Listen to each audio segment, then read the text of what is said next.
वादा करता हूं कि बड़ी बड़ी करप्शन 90 दिन के अंदर इंशाल्लाह हम खत्म करके दिखाएंगे।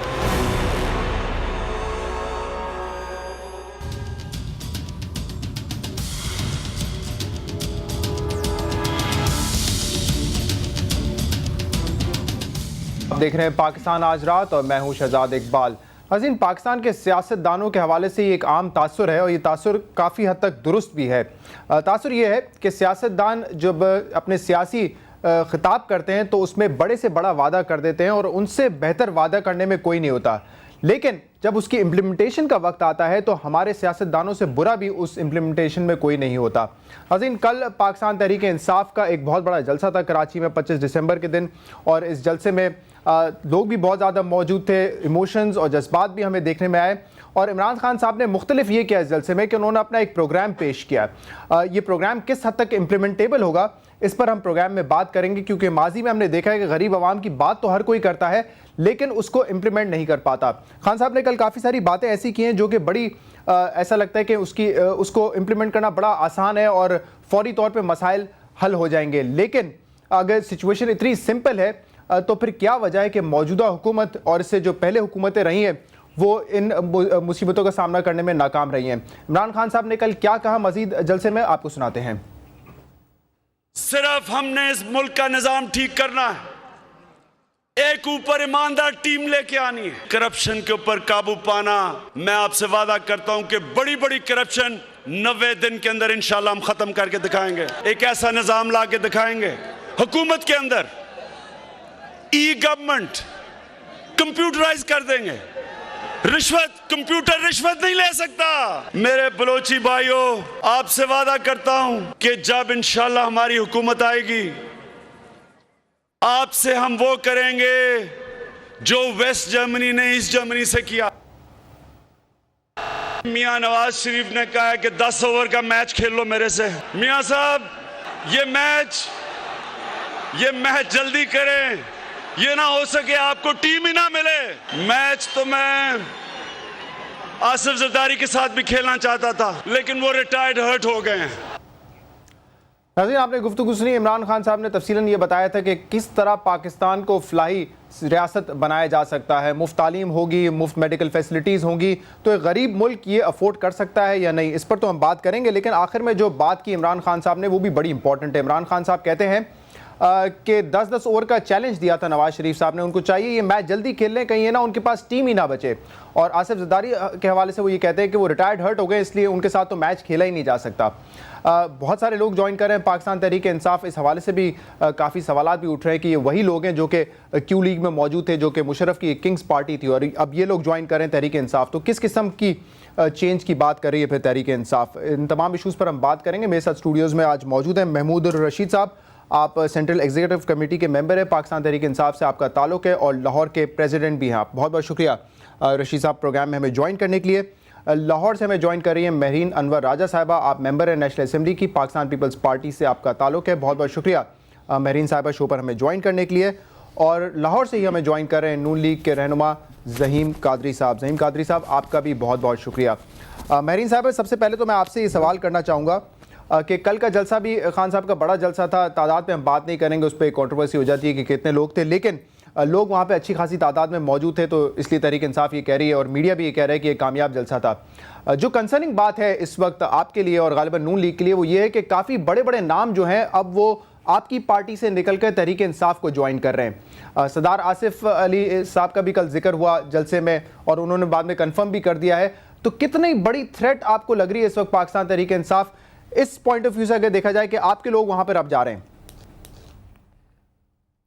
बिस्मिल्लाहिर्रहमानिर्रहीम।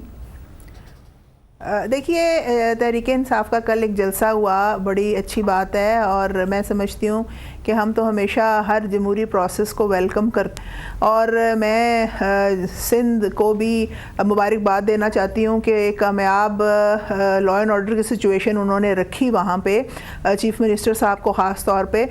दूसरी बात मैं ये कहना चाहती हूँ कि देखिए, हमें कोई ख़तरा नहीं है, जमहूरी अमल है, इलेक्शन करीब हैं, तमाम पॉलिटिकल पार्टीज़ जलसे जुलूस कर रही हैं, और जो लोग जा रहे हैं, जो लोग वहाँ पे खड़े हैं, आप भी जानते हैं, सब जानते हैं कि उनके सिवाय कुछ लोगों को छोड़ के उनके बैकग्राउंड्स क्या हैं। ये वो तोते हैं जिन्होंने हर दरख्त का फल खाया, उसका मज़ा लिया और फिर वो एक नए दरख्त पे चले गए हैं। खैर जमहूरियत है, उनकी एक फ्री विल है, मगर मैं ये कहना चाहती हूँ कि जो बुलंद व बांग दावे किए जा रहे हैं वो हम कर चुके हैं।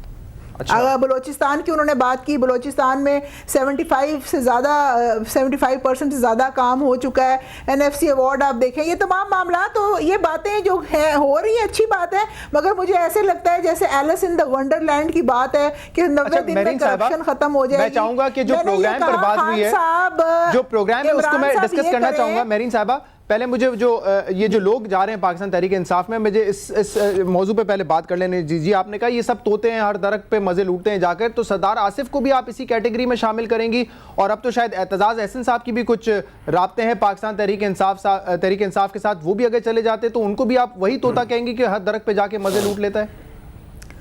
नहीं, बात यह है कि एक लूटना तो एक अजीब सा लफ्ज़ है। मेरा मतलब ये है कि पॉलिटिकल पार्टीज़ दरख्तों हैं, ज़ाहिर है वो छाँव देती हैं, और जहाँ तक तोते की बात है तो फिर आपने ये देखा कि किसी का जलसा बड़ा देख के, या मंशूर कोई ऐसा नहीं है जो मुस्लिम लीग नवाज़ का या पीपल्स पार्टी का, मंशूर तकरीबन सबके बराबर है, और कोई कितना काम कर सका वो इम्पोर्टेंट है। आप इसी हमारी हुकूमत में रहते हैं, मिनिस्टर भी बन जाते हैं, तब आपको ख़राबी कोई नज़र नहीं आती। जब आप मिनिस्टर भी ले लेते हैं, पर्क्स एंड प्रिविलेजेस ले लेते हैं, मुझे इज़्ज़त है सबके लिए, सरदार साहब बड़ी इज़्ज़त की जगह है, आसिफ अहमद अली साहब, कुरैशी साहब, मगर देखें बात यह है कि आपने हाशमी साहब को देखा, वो भी गए हैं, मगर उन्होंने अपनी पार्टी के लिए कोई बुरे अल्फाज नहीं इस्तेमाल किए। तो मैं ये कहना चाहती हूँ कि बात तो बिल्कुल ठीक है कि दरख्त से उड़े, इस दरख्त से उड़ के उस दरख्त पे गए हैं, देखें किस दरख्त पे इनको चैन आता है,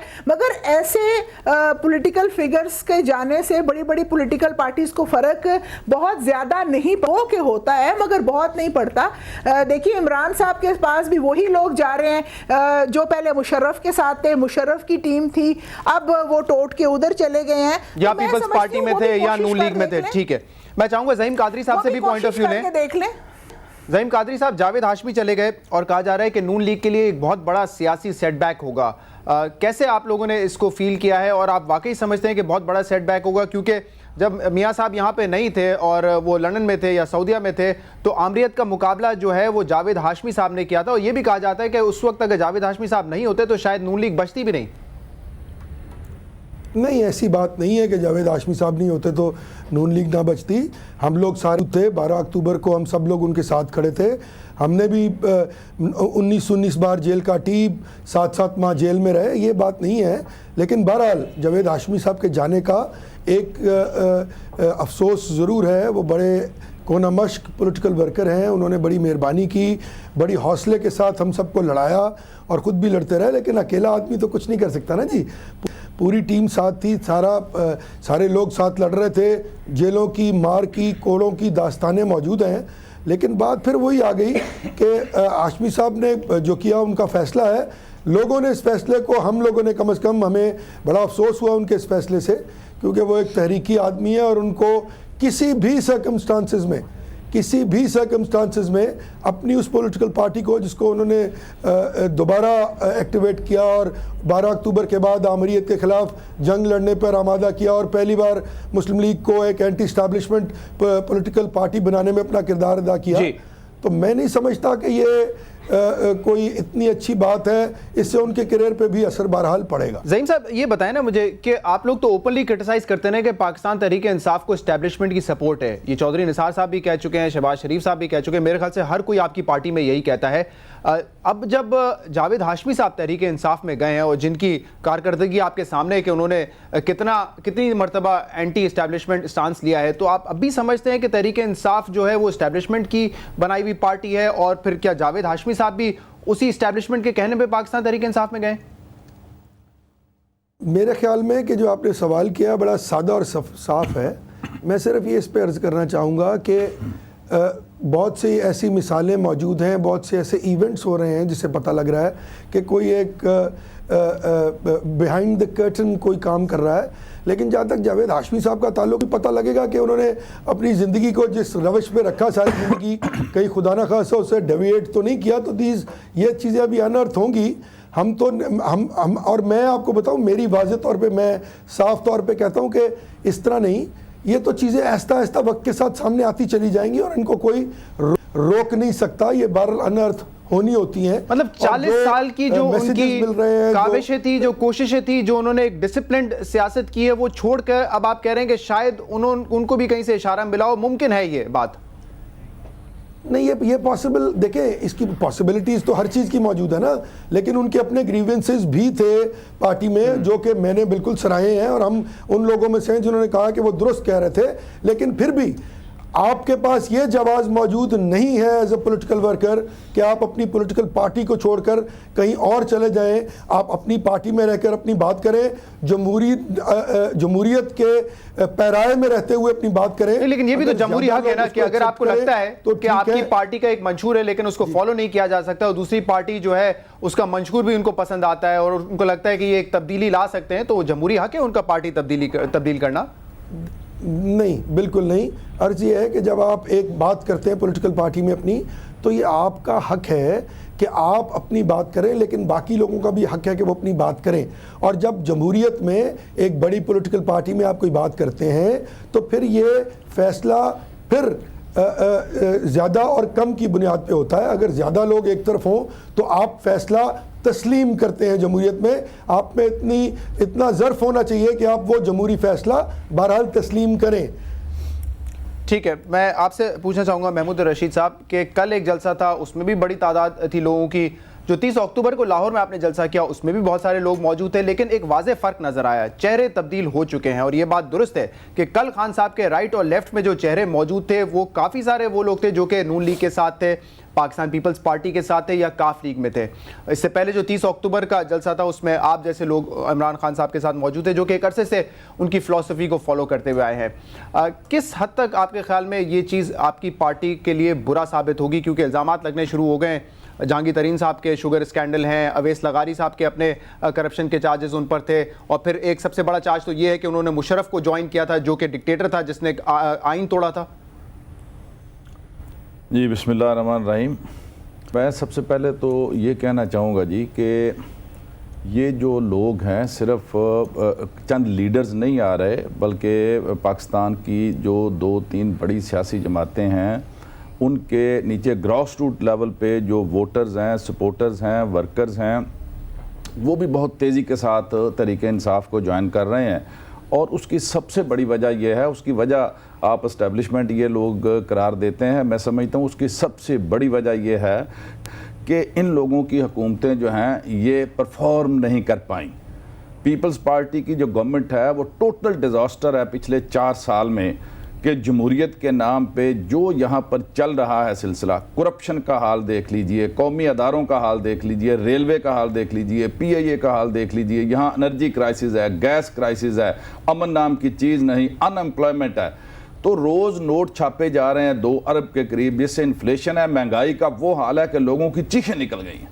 तो ये पीपल्स पार्टी वालों को समझ नहीं आता कि किसी को ब्लेम देने की बजाय वो खुद ये महसूस कर सकते हैं लोग कि ये इंतहाई तारीख की नाअहल तरीन हुकूमत है कि जिसने 4 साल गुजरने के बावजूद आवाम को किसी पहलू से भी रिलीफ नहीं दिया, जिसकी वजह से मेरा ये चैलेंज है कि in the history of Peoples Party, in the history of Pakistani politics, ये पहली दफ़ा होगा कि पीपल्स पार्टी का वोटर इस तेज़ी के साथ शिफ्ट होके वो तहरीक इंसाफ को ज्वाइन कर रहा है। और ये आइंदा इंतखाबात में पीपल्स पार्टी के इन रहनुमाओं की आंखें खुल जाएंगी। ये बात दुरुस्त है कि एतजाज एहसन साहब से भी आपकी बातचीत हो रही है और मुमकिन है कि 1-2 दिन में बहुत से लोगों से बातचीत चलती रहती है, बातचीत अब भी चल रही है। नून लीग के बहुत से लोग हैं, पीपल्स पार्टी के बहुत से लोग हैं, कॉफ लीग के भी लोग हैं, कुछ नए लोग हैं। तो ये तो एक पॉलिटिकल पार्टी, लेकिन ये तो स्टेटस को वाले लोग हैं ना। पाकिस्तान पीपल्स पार्टी में अगर ये होंगे तो स्टेटस को की सियासत करेंगे, नून लीग में होंगे तो स्टेटस को की सियासत में करेंगे, लेकिन अगर आपकी पार्टी में आ जाएंगे तो ये तब्दीली वाली सियासत करेंगे, इनकलाबी सियासत करेंगे। ये कैसे मुमकिन है? देखिए, असल बात ये नहीं है।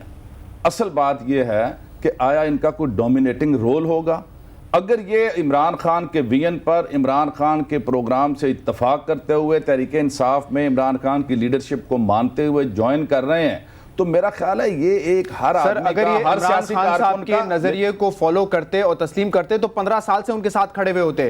पहले देखिए- नून लीग, पीपल्स पार्टी, काफ लीग के बाद वो हिजरत नहीं करते आपकी पार्टी में, वो तो कब के आपके साथ खड़े होते। देखिए बात सुनिए, हर चीज का एक वक्त होता है और मैं ये समझता हूं कि इमरान खान जिसके बारे में सभी सियासतदानों ने, बड़ी पार्टियों ने कभी उन्हें सीरियस नहीं लिया, उनका मजाक अब इनका उड़ाया, वक्त आ कहा गया। कि ये क्रिकेट के लोग जो हैं ये क्या सियासत में करेंगे। लेकिन इमरान खान इंतहाई पेशेंस के साथ पिछले 15 साल से इस मुल्क के तूल अर्ज में सियासी जद्दोजहद करते रहे और डिटरमेंट रहे कि मैं अपने मुल्क के अवाम को जगाऊंगा और तब्दीली के लिए मैं कोशिश कर रहा हूं और एक दिन आएगा कि जब मेरे मुल्क के जो अवाम है वो मेरी बात पर कान धरेंगे।